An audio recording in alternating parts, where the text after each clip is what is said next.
is from my youth in the village of Debele. It's not just any tale. It's a story of love, jealousy, and the triumph of truth. There once lived a hunter named Tafara. His name meant joy, and rightly so. For wherever he went, he brought happiness. He was strong, skilled, and the pride of our village. The elders loved him for his respectfulness, and the maidens, well, they whispered his name whenever he passed. But Tafara wasn't the type to flaunt his skills or charm. No, he was humble, with a heart as pure as a morning stream. One day, while hunting deep in the forest, Tafara heard something that stopped him in his tracks. A voice. It wasn't the chirping of birds or the rustling of leaves.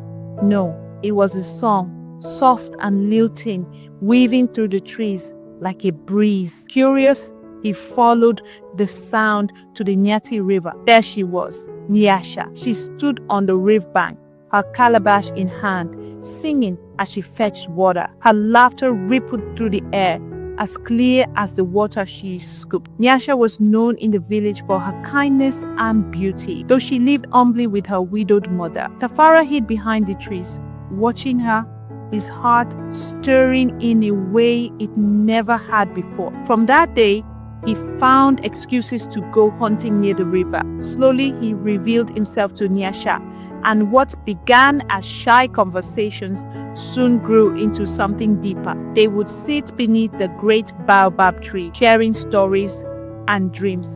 But love, my friend, is not without its trials. In the same village lived Chipo, a maiden as beautiful as she was cunning. Chipo had long set her sights on Tafara, but he had never shown her the slightest interest. When she noticed Tafara spending time with Nyasha, jealousy took root in her heart. How could he choose her over me? Chipo thought. I am more beautiful, more worthy. I will not let this happen. And so, Chipo began to plot. The Mondoro ceremony was approaching, a sacred festival to honor the spirits of the ancestors. It was also a time for young men to declare their intentions to marry. Tafara had made up his mind. He would speak to Nyasha's mother during the ceremony. But Chipo had other plans. She approached her cousin Tonderai, a boy known for his mischievous ways. Cousin, she said sweetly, I need your help.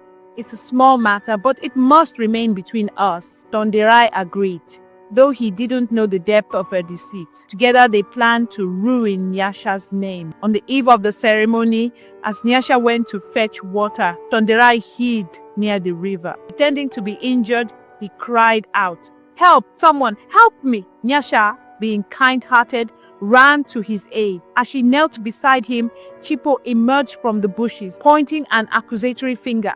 So this is what you do, Nyasha? She shouted, meeting men in secret while Tafara trusts you? The commotion drew the attention of nearby villagers. They gathered, whispering and casting doubtful glances at Nyasha. Unable to defend herself, Nyasha fled, tears streaming down her face. The next day, as the village buzzed with excitement for the ceremony, Nyasha stayed hidden in her hut. When Tafara came looking for her, he found her weeping. What is wrong, Nyasha? He asked gently. Through her tears, she told him everything. Tonderai's cries for help, Chipo's accusations, and the shame she now felt. Tafara listened silently, his jaw tightening with anger. But when she finished, he took her hand. Do not worry, he said. The truth has a way of revealing itself. That evening, under the glow of the ceremonial fires, the villagers gathered. Tafara stepped forward, holding his hunting spear. His voice rang out over the drums. People of Ndebele, he began. I have heard troubling accusations against Nyasha, but I know her heart, and today I will prove her innocence. He called for Tonderai. The boy shuffled forward, his head bowed. Tafara fixed him with a steady gaze. Tonderai, he said, tell the truth, here and now, or carry the burden of a lie forever. Tonderai's hands trembled as he spoke. It was Chipo, he cried. She made me pretend to be injured. She wanted to ruin Nyasha so she could have you. Gasps rippled through the crowd. All eyes turned to Chipo, who stood frozen, her face pale. She tried to speak, but the elders silenced her with a raised hand. Tafara, one elder said, What do you wish to be done? I ask for no punishment. Tafara replied, let her own shame be her lesson. But the elders, wanting to uphold justice, decided Chipo would be banished for 1 season to reflect on her actions.